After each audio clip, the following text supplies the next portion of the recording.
नमस्कार विद्यार्थी मित्रांनो, मी डॉक्टर किशोर बागडे आणि तुम्ही बघत आहात YouTube channel medical admission guidance. तर आजचा आपल्या व्हिडिओचा विषय आहे what to do on the day of the NEET exam. विषय नीट आहे का? What to do on the day of the NEET exam. परीक्षेच्या दिवशी आपल्याला काय काय करायचं आहे ह्याची इत्थंभूत माहिती ह्या व्हिडिओमध्ये आपण तुम्हाला देणार आहोत। हा व्हिडिओ खूप महत्त्वाचा आहे, इन्फॉर्मेटिव्ह आहे, कारण तुम्ही 2 वर्ष झालं खूप कष्ट केलेलं आहे, रक्ताचं पाणी केलेलं आहे, रात्रीचा दिवस केलेला आहे, फक्त कशासाठी? तर एका दिवसासाठी। तुमच्या पालकांनी पाण्यासारखा पैसा ओतलेला आहे, फक्त कशासाठी? तर फक्त 5 मे रोजी दुपारी 2 ते 5:30च्या दरम्यान, 2 ते 5:20च्या दरम्यान जी परीक्षा होणार आहे त्याच्यासाठी। तर तो दिवस तुमच्यासाठी खूप महत्त्वाचा आहे। त्या दिवशी तुम्हाला काय काय करायचे ह्याची इत्थंभूत माहिती ही मी तुम्हाला देणार आहे। हा व्हिडिओ खूप इन्फॉर्मेटिव्ह आहे, हा तुम्ही तुमच्या मित्रांना शेअर करा आणि अशीच मेडिकल ॲडमिशनची संपूर्ण माहिती ह्या चॅनलवरती तुम्हाला मिळणार आहे। तर हा चॅनल तुम्ही आत्ताच सबस्क्राईब करा आणि बेल आयकॉनवर क्लिक करा, कारण तुम्हाला लगेच नोटिफिकेशन मिळेल आणि तुम्हाला इत्थंभूत माहिती मिळेल। तर आपण आपल्या व्हिडिओकडला चालू करू।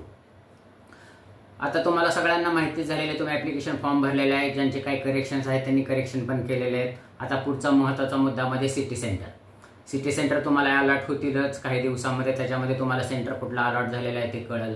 आणि त्यानंतर महत्त्वाची गोष्ट म्हणजे ॲडमिट कार्ड हे साधारणपणे परीक्षेच्या अगोदर 5 ते 6 दिवस वेबसाईटवर येतं।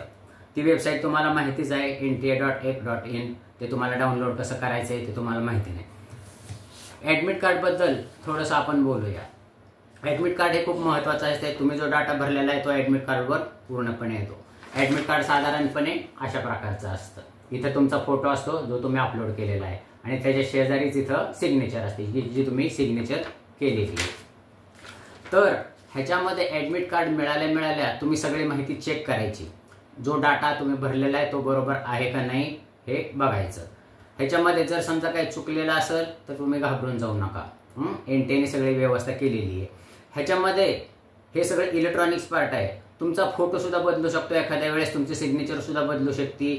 तर तुम्ही काय करायचंय हे एनटीएने स्पष्टपणे सांगितलेले आहे। हे असं होऊ शकतं हे मी म्हणत नाही, एनटीए म्हणतंय। तर एनटीएने क्लिअर कट लिहिलेलं आहे की इन केस ऑफ, मी वाचून दाखवतोय, एनटीएचं जे इन्फॉर्मेशन ब्राउचर आहे त्याच्यामधलं वाक्य वाचून दाखवतोय।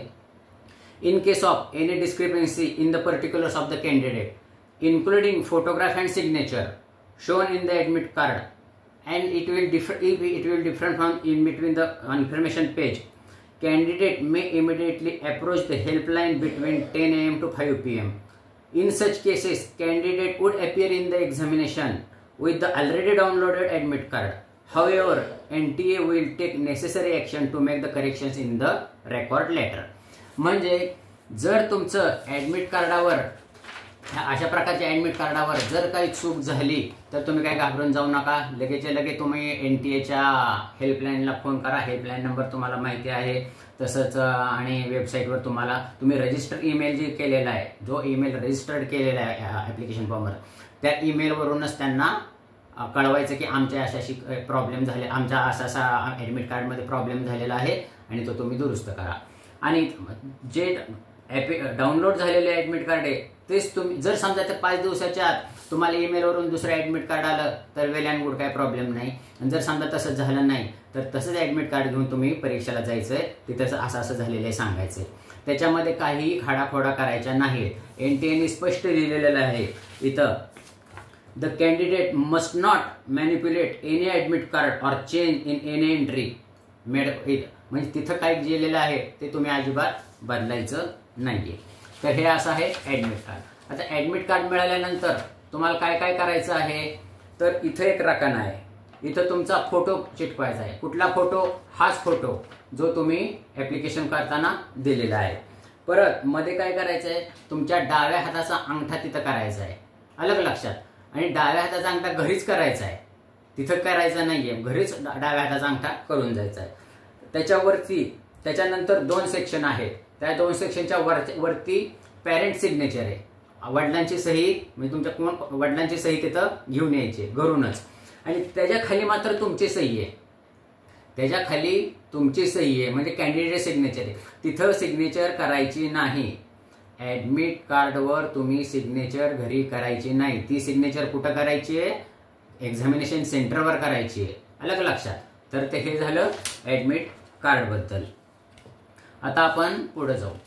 आता ॲडमिट कार्ड घेऊन तुम्ही परीक्षेला जाणार. आता परीक्षेला जाताना ॲडमिट कार्ड बरोबर काय काय घेऊन जायचं आहे? असाच एक फोटो जो तुम्ही अपलोड केलेला आहे, तो असाच एक फोटो जो तुम्हाला तिथं अटेंडन्स शीटवर चिटकवायचा आहे.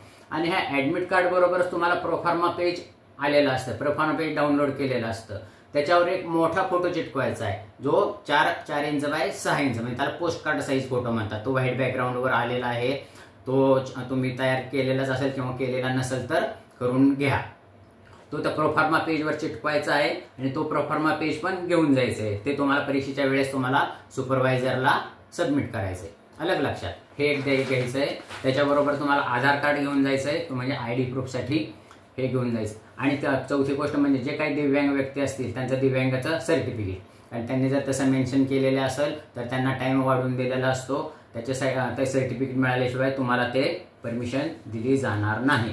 तर तुम्ही काय काय घेऊन जायचं आहे? तुमचं ॲडमिट कार्ड बरोबर तुमचा एक पासपोर्ट साईज फोटो, एक पोस्ट कार्ड साईज फोटो प्रोफार्मावर चिटकवलेला, आणि आधार कार्ड, आणि दिव्यांग व्यक्तींसाठी त्यांचं डिसेबिलिटी सर्टिफिकेट. हे एवढंच फक्त घेऊन जायचं आहे. आता आपण पुढे जाऊ. आता तिथं गेल्यानंतर तुम्हाला काय काय करायचं आहे? एक्झामिनेशनच्या दिवशी 2 गोष्टी खूप महत्त्वाच्या आहेत. एक तर बॅरेड आयटम्स आणि ड्रेस कोड. तुम्हाला परीक्षेला जाताना काय काय घेऊन जायचंय किंवा काय काय घेऊन जायचंय तर ते तुम्हाला सांगितलेले आहे. काय काय तुम्हाला चालणार नाही? कुठलंही टेक्स्ट मटेरियल चालणार नाही, कागदाची चिठोरी चालणार नाही, कागद चालणार नाही. तर काय सगळ्या परीक्षेला तुम्हाला माहितीच आहे. कुठलाही कंपास चालणार नाही, पेन चालणार नाही. अलग लक्षात. लॉगबुक चालणार नाही, कॅल्क्युलेटर चालणार नाही. त्याच्याबरोबर महत्त्वाचं म्हणजे गॉगल चालणार नाही.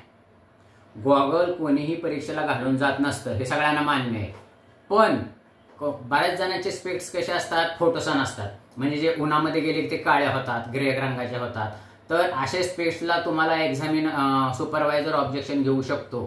तुमची मेंटॅलिटी एकदम शांत राहायला पाहिजे, तरी कुठल्याही तुमच्या मानसिक संतुलन बिघडू नये म्हणून ज्यांचे काही स्पेक्स फोटोसन असतील त्यांनी प्लेन स्पेक्स तयार करा 15 दिवसामध्ये, म्हणजे तुम्हाला प्रॉब्लेम येणार नाही. आपल्या खिशामध्ये सहसा हे असतं, पैशाचं पाकिट असतं, ते चालणार नाही. हँडबॅग चालणार नाही. आपल्या ड्रेसला बेल्ट असतो, बेल्ट चालणार नाही. अलग लक्षात. परत हातामध्ये घड्याळ असतं, घड्याळ चालणार नाही. ब्रासलेट चालणार नाही कुठल्याही प्रकारचं. हे सवय करून घ्या, कारण आपल्याला घड्याळाची सवय झालेली असते. बिगर घड्याळा कोणाकोणाला डिस्कम्फर्ट होतं, तर बिगर घड्याळाचं पेपर लिहायची सवय करा. त्याच्या पुढचा गोष्ट आहे ऑर्नामेंट.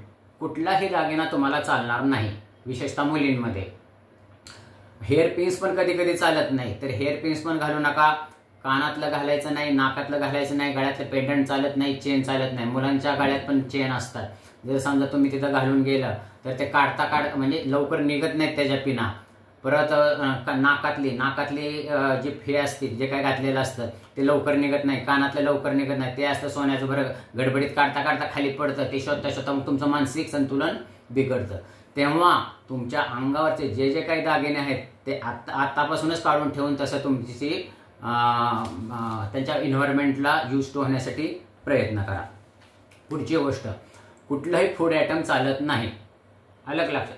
कुठलाही फूड, वॉटर बॉटल पण चालत नाही. ह्याच्यामध्ये एकच एक्सक्यूज आहे, जर समजा जे काही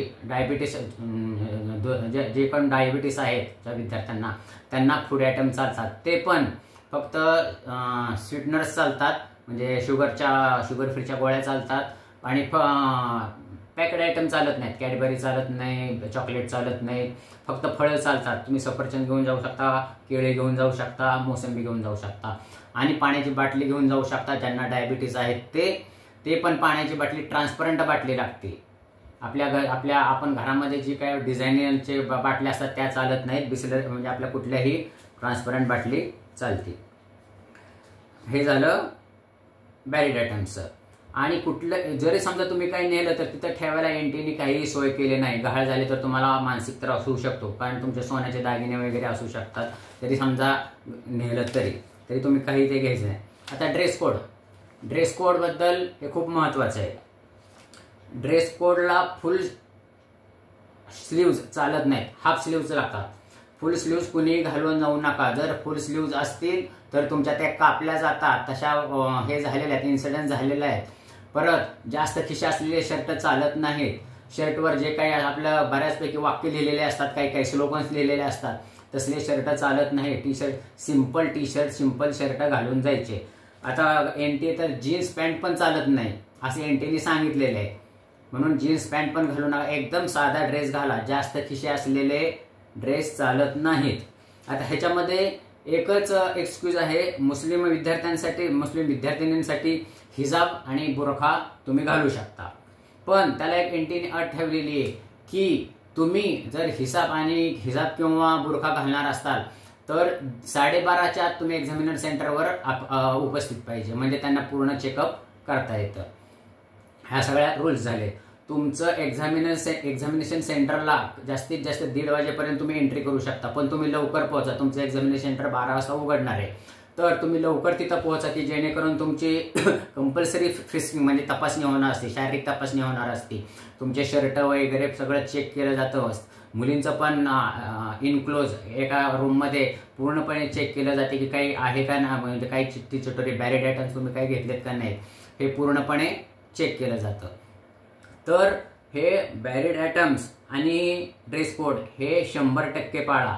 ह्याच्यामध्ये तुम्ही काही सुद्धा एक्सक्यूज करू नका, कारण तो दिवस खूप महत्त्वाचा आहे. तुमचं जर मानसिक संतुलन बिघडलं तर तुमचे नाही म्हटलं तरी एक 20-30 मार्क जाऊ शकतात. आणि 20-30 मार्क किती महत्त्वाचे आहेत हे मला पण मान्य आहे आणि तुम्हाला पण मान्य आहे. तर ह्याच्यानंतर आता आपण पुढे जाऊ. एक्झामिनेशनच्या दिवशी काय करायचं आहे, तर एक्झामिनेशन सेंटर सहसा डिस्ट्रिक्ट प्लेसला असतं. डिस्ट्रिक्ट प्लेसला एक्झामिनेशन सेंटर असल्यामुळे जे काही आता माझ्या जिल्ह्याचा जर विचार केला तर सोलापूर जिल्ह्याचा अक्कलकोटून लोक विद्यार्थी येतात, बार्शीहून येतात, सांगोला, मंगळवेढा, पंढरपूर इथून सगळे विद्यार्थी तिथे येतात. तर आमचं तर म्हणणं काय असतं, तुम्ही सोलापूर डिस्ट्रिक्टला जिथं सेंटर आहे तिथं आदल्या दिवशीच मुक्कामाला जावा. बरेच विद्यार्थी काय करतात, सकाळी लवकर निघतात, मग सकाळी गडबडीमध्ये सेंटरला जातात. त्याच्यामध्ये आपलं कधी ट्रॅफिक प्रॉब्लेम येतो, ऊन जास्त असतं, आपली फिजिकल कंडिशन नीट राहत नाही. तर आमचं म्हणणं असं आहे की तुमचं जे काही सेंटर सिटी आहे तिथे रात्री मुक्कामाला जावा. जरी समजा जवळ असेल तरी सकाळी शांतपणे उठा. आदल्या दिवशी तुम्ही सेंटर बघून आलेला असतो आणि तुम्ही सेंटरवर लवकर पोहोचा. तिथं गेल्यानंतर साधारणपणे तुम्हाला 1 ते 1:15 दरम्यान तुम्हाला सीट मिळणार आहे. सीट अलॉट झाल्यानंतरचा काय प्रोग्राम आहे ते तुम्हाला सांगतो. सीट अलॉट झाल्यानंतर साधारणपणे तुम्हाला 1:30 वाजता सगळ्या अनाउन्समेंट सांगायला चालू करणार. म्हणजे परीक्षेच्या ज्या काही इन्स्ट्रक्शन्स आहेत ते 1:30 ते 1:45च्या दरम्यान सांगायला चालू करणार आहेत. 1:45 वाजता तुम्हाला प्रश्नपत्रिका दिली जाणार नाही, टेक्स्ट बुकलेट आणि OMR शीट एकत्र दिलेलं असतं ते. मग त्याच्यानंतर तुम्ही त्याच्यावर व्यवस्थित पर्टिक्युलर्स लिहायचे. त्या 1:45 ते 2च्या दरम्यान तुमचा रोल नंबर, तुमचं नाव, वडिलांचं नाव, आईचं नाव आणि तुम्ही साईन करायची. ह्याच्यामध्ये महत्त्वाचं लक्षात घ्या, हे सगळं लिहिताना ओव्हर रायटिंग करायचं नाही. एनटीएने स्पष्ट लिहिलेलं आहे की नो ओव्हर रायटिंग अलाउडेड. अलग लक्षात ते व्यवस्थित लिहा. आता ड्युरिंग एक्झामिनेशन काय, तुम्ही तिथं एंट्री करताना तुमचं ॲडमिट कार्ड चेक करणार आहे, तिथं बसल्यानंतर पण ॲडमिट कार्ड चेक करणार आहे. ड्युरिंग एक्झामिनेशन काय होणार आहे, तर ड्युरिंग एक्झामिनेशन तुमचं परत ॲडमिट कार्ड चेक होणार आहे. परत तुमचं अटेंडन्स सीट असतं, अटेंडन्स सीटवर तुमचा फोटो चिटकवला जाणार आहे. अटेंडन्स सीटवर तुमचं एक्झामिनेशन सुरू होताना सही घेतली जाणार आहे, संपताना सही घेतली जाणार आहे. तुमचं जे आन्सर सीट आहे त्याच्यावर सुपरवायझर सही करणार आहे. अटेंडन्स सीटवर पण तुमचा सुपरवायझर सही करणार आहे. आणि परत डाव्या हाताचा अंगठा पण तिथं घेणार आहे. अलग लक्षात, ह्या गोष्टी तुमच्या परीक्षा होईपर्यंत परीक्षाच्या दरम्यान होणार आहे ह्या सगळ्या गोष्टी. ह्याच्यामध्ये महत्त्वाचं म्हणजे हे सगळं सांगितलं तुम्हाला. परत एक महत्त्वाची गोष्ट म्हणजे तुमचं टेक्स्ट बुकलेट असतं. ते टेक्स्ट बुकलेट किती पानाचं आहे ते वरती लिहिलेलं असतं. तेवढे पानं आहे का नाही ते नीट चेक करा. चुकून जर समजा एखादं पान नसेल तर तुम्ही लगेच इन्फॉर्म करा की असं झालेलं आहे, ते बदलून देऊ शकता. तर अशा प्रकारचं तुमची परीक्षा पार पाडणार आहे. आणि सगळ्यात महत्त्वाचं म्हणजे तुम्ही पूर्णपणे NTA सहकार्य करा। कारण जर समजा तुम्ही जे काही सुपरवायझर असतात किंवा जे काही तिथं गव्हर्निंग बॉडी असते, गव्हर्निंग बॉडीबद्दल काहीही तक्रार करू नका। जे काही ते म्हणतात ते त्यांचं ऐका। कारण जर समजा तुम्ही काही क्रॉस क्वेश्चन्स करायला गेले तर त्यांच्यामध्ये NTA भरपूर पॉवर दिलेली आहे। काय काय पॉवर दिलेली आहे मी तुम्हाला वाचून दाखवतो। जर समजा तुम्ही वेगळा सूर घेतला तर the candidate would be debarred for 3 years in future and shall be liable for the criminal action. एवढं लक्षात घ्या। NTA भरपूर पॉवर आहेत, त्या गव्हर्निंग बॉडी पण भरपूर आहे। त्यांना काहीही क्रॉस क्वेश्चन करू नका, सगळे नियम तंतोतंत पाळा। हे आहे खूप महत्त्वाचा 5 मेचं सगळं तुम्हाला शेड्यूल सांगितलेलं आहे, तर हे सगळे व्यवस्थित पाळा।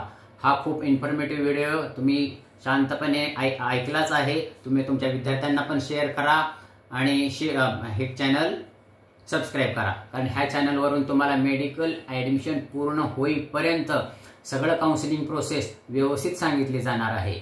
एवढं सांगून मी आजचा व्हिडिओ थांबवतो। जय हिंद, जय महाराष्ट्र।